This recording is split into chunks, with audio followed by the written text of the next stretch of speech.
As I prepare to serve Kenyan runners in Paris this summer, I can't do it alone. First, I'm dependent on the Holy Spirit to prepare the hearts of people whom I will serve, to open gospel opportunities and make sure that all the planning I have done comes to pass in one way or another. Second, I'm dependent on other people partnering with me. I need you to pray for me. I need you to pray for God to open doors to meet with the athletes. I need you to pray that the hearts of the runners will be open. And I need you to pray that God will provide all the funding and support needed for an ambitious project like this. There are several ways you, your church, your family, or your team can get involved in what God is doing among Kenyan runners. First, I need you to pray for me in general. Well, I've been doing this chaplaincy work for a number of years now. Every championship event has its own challenges, most of which can't be predicted in advance. Pray that the logistics work out smoothly. Second, I'll be publishing a prayer guide to the Olympic track and field. When Kenyan teams are chosen, I will publish a night-by-night guide to watching the games with information on the athletes I'm serving and ways you can pray for them.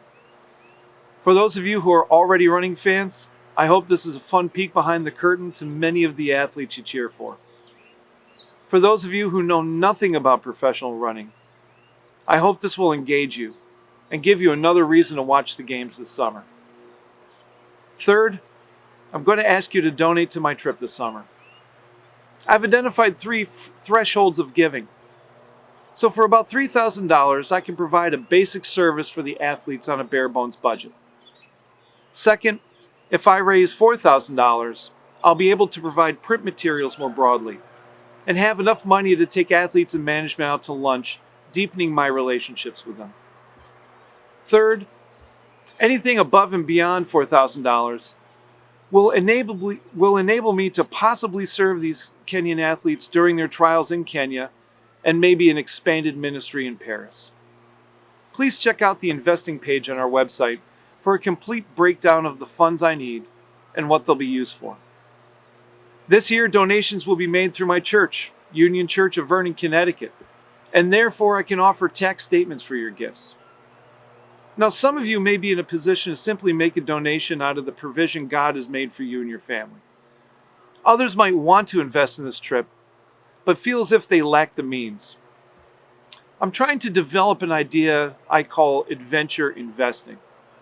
And this might allow you to invest without actually sacrificing any money. Let me explain.